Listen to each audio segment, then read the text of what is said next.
things that we really have been focusing on and talking a lot about, not only in the public domain, and we've been hearing a lot about it on the call-in programs and so on, but through PAREDOS, is about parenting, and they've been embarking on a series of workshops. We've heard about them moving around the island and sharing with parents on, you know, how they can parent better.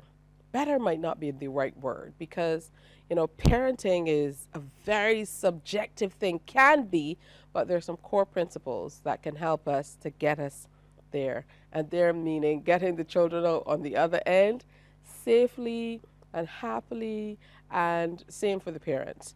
So we have Terry Best-Thompson, who is with us this morning, along with Kimberly Beckles. They're both counseling psychologists. Good morning, ladies. Good morning. And you're working along with PAREDOS.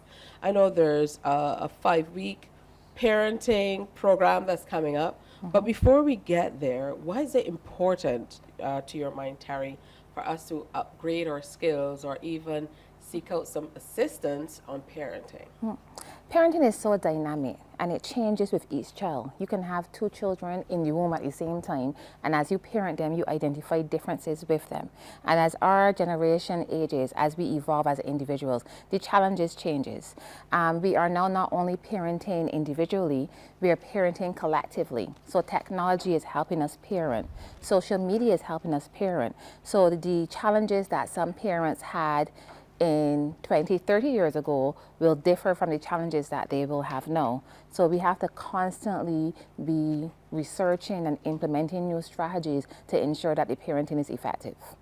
Now, we've always heard people say you're never given kind of like a parenting guide or a guidebook when they give you the little ones to go on home as to how you can get it done. So to your mind, how do we get people in a space in their heads where they feel like, okay, I can benefit from parenting classes?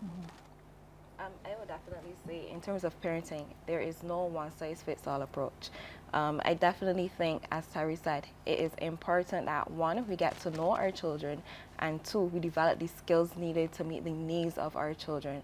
Here at PAREDOS, we encourage parents to get to know your children, understand your children, being able to empathize with your children, being able to communicate effectively so that you in turn are able to parent your child effectively. Terry, what are some of the key areas, if you had to say the top areas that parents need to kind of focus in on across the board? Because we know that in addition to there being differences from child to child, there are also differences in the child as they grow. Yeah. So some of the key areas would be knowing self and pouring into self. The only way you can parent effectively is if you have an idea of what you want from your children, what type of individual you're trying to mold. So you have to know yourself, you have to know your values. You have to do a lot of self-reflection and self-care, because if you're going to be pouring out, you need to pour in. So that's one. You have to be able to communicate effectively. When they're babies, we are listening, we're attentive. It takes all of our effort because we have to try to understand what they're saying.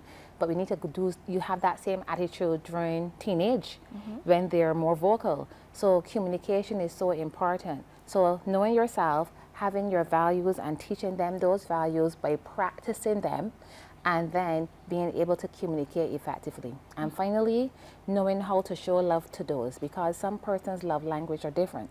So as a parent, if your love language is not touch, but your child's is, there have to be a compromise. Yeah, of course. I think one of the most important things is going to be teaching people how to strike that balance between nurturing the children and disciplining the children sometimes simultaneously.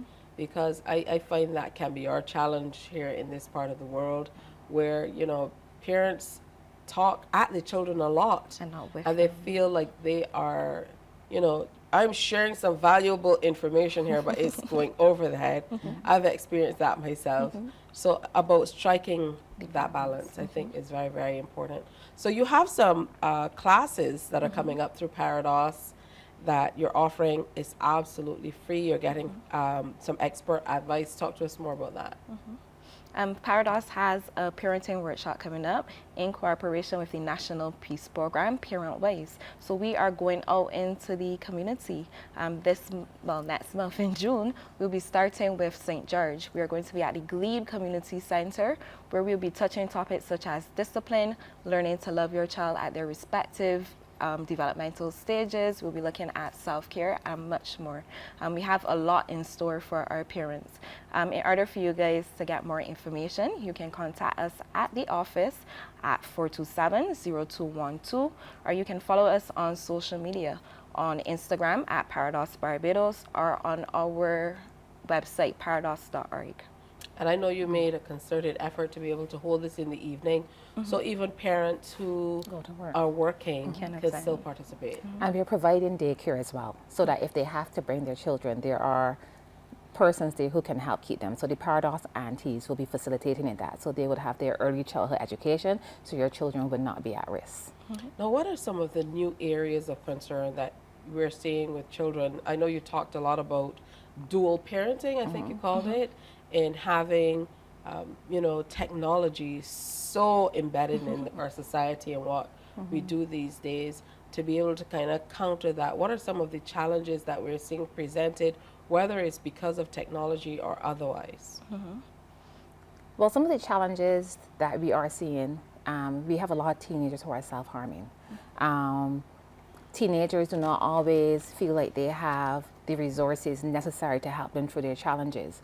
And when they have parents who are strict or unbending, unwavering, they don't always feel like they can go to them. So that has been one of the newer concerns. I can't link it to technology per se, but I can definitely link it to their emotional well-being. And parents don't always identify that children can suffer from depression, because why you upset, why you sad, you got a house and roof and clothes and you ain't paying bills. Yeah. So they don't always feel like they have a voice. So that's one of the newer challenges. So helping parents to identify the importance of being present in their children's life, and that being their children's best present is so important. So that is one. And with technology, parents are really concerned about addiction. We are having that question a lot. Is my child addicted to technology and anime and all the electronics? So that is a concern. Well, are they? Some are, not all. Asking for a friend? Another issue we may find as well is that we find parents are concerned that their values aren't necessarily their children's values due to the influence of social media. So trying to or being able to monitor the child's use on the different social media platforms and what they're being exposed to as well. For example? For example, some parents are concerned with the popular show Peppa Pig. There is the belief that some of the values of Peppa Pig aren't necessarily the right values for a child. So as for parents, I think it's really important that we screen what it is that our children are watching. Sit down next to them if you can and watch what they are watching, and monitoring and seeing if perhaps that is something that you want your child to get involved into. Well, let me tell you, because when you said Peppa Pig, I'm thinking, listen, Peppa Pig is for little kids. Yeah. And that's up to you to determine what this little child is watching. Should be exposed to. But that's okay for me to stand here on the sidelines and kind of cast judgment. I know it can be difficult sometimes to navigate the parent space, but for a lot of parents, and this is speaking from personal experience as well, I find sometimes that what we intend to say is not necessarily how it is taken, how it's interpreted by the children. So about stuff like that, communication, I would imagine, that's top of the table for you in terms of how you're going to try to help parents navigate that. Most certainly, because parents are tired, they're frustrated, and they have expectations of their children. So when their children do not meet those expectations, the frustration is definitely there. So when you are frustrated or overwhelmed and you think you're hiding it, you really ain't.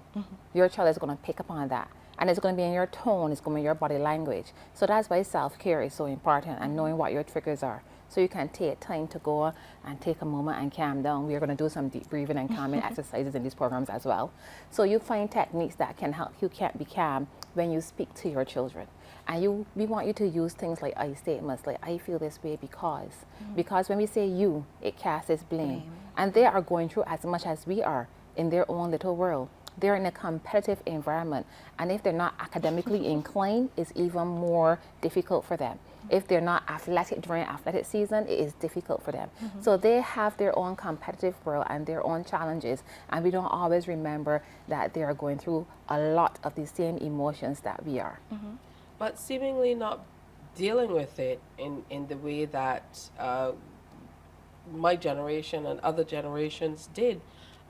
Do we know, is there research to show why, so many younger people seemingly can't handle the way we did maybe, or is it that they're just dealing with it differently? You started by saying a lot more young people are self-harming.